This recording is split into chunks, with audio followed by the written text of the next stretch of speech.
This is the video component of C. Howard's English 314 class. We will be learning how to can or jar moose and caribou today, and I have included some recipes at the end. When we answer this particular question about canning or jarring, it is a process in which raw meat is packed inside jars and placed inside a pressure cooker in order to preserve that meat.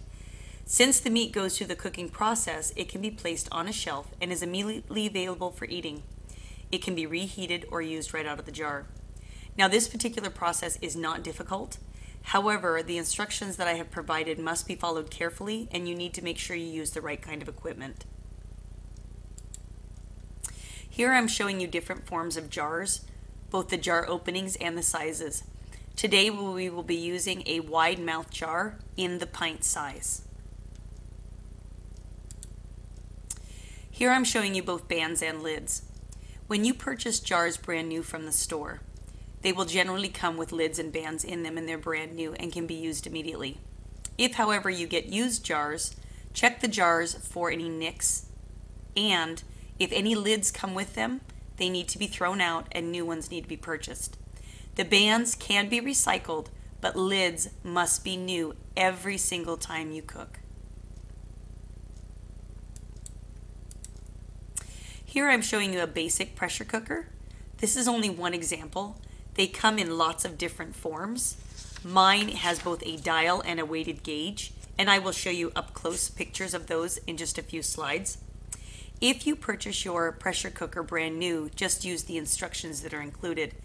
If, however, you get one used or you pick one up from a garage sale, please make sure that your local cooperative extension service checks the pressure cooker itself. The pressure could be off through age or perhaps a crack that you can't see, and it's best and safest if you have that checked, and your local cooperative extension service can do that for you. A lot of times it's free, sometimes there might be a small fee. Here I show you some basic ways to prepare your meat.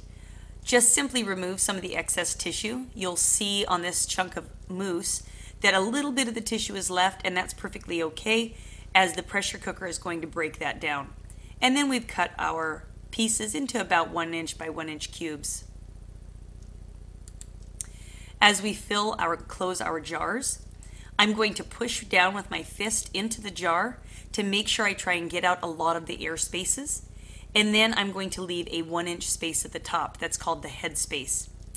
I then am going to take a small paper towel that's damp and wipe the edge of that rim in order to make sure that I have a clean edge before I put on my brand new lid.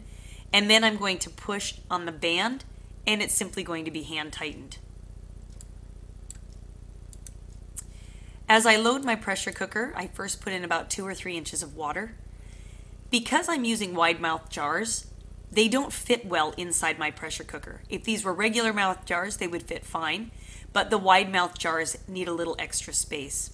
So I have inverted an empty half pint jar in order to make sure that my other jars are snug. You can see that pint jar in the middle would likely tip over, and this could either crack the jar or it would prevent it from sealing.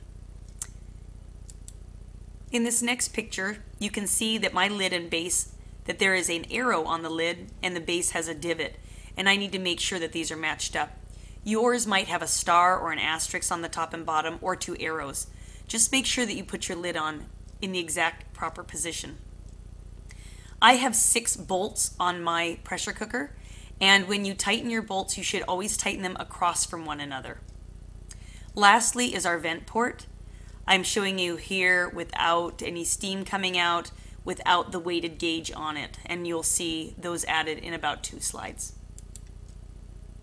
Here are the processing instructions. These particular instructions are from the University of Alaska Fairbanks Cooperative Extension Service. These have been updated since March of 2013 and are the most current for our area. They give you the opportunity to use either a dial gauge or a weighted gauge pressure canner. My pressure canner is both of these, and we will adjust for that. We are going to do a raw pack today, and I am below the 1,000 feet, so in the first row there you'll see that since I am using a pint jar, I am going to be pressure cooking at 75 minutes at 11 pounds. If you were to look at the weighted gauge, you'd see that my process time would also be 75 minutes at 10 pounds. And we will be using both of those today. As we move to this next slide, you'll see the vent port again. We need to heat the pressure cooker up to a steady stream of steam coming from that vent port. You need to time that so that for 10 solid minutes you get a steady stream. Once that occurs, I put my weighted gauge on at the 10. And then I bring my dial gauge up to the 11 pounds. If you have only one or the other, simply do one or the other. Only after each of these things have been accomplished do you then set the timer for 75 minutes. It will feel like as you are timing your cooker here that you kind of have to babysit it. You'll see the gauge go up and down, or the weighted gauge will rattle and then stop. Please make sure that you attempt to keep the pressure at the right temperature all the time. However, you'll find once you get that set that it will stay that way for the 75 minutes, and you'll only occasionally need to come over and take a look. In this last picture, I'm showing you that you need to test your jars after they cool.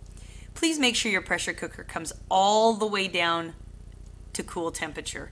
At any time, if you try and take off the vent ports, you could burn yourself, or if you try and take off the sides, it's very hot and it's just, you want to peek, but it's not really worth it. Once the jars have come down to cooling temperature, you'll see that in the middle of that jar lid, there's a little divot. Push on that divot and make sure that it's in the down position.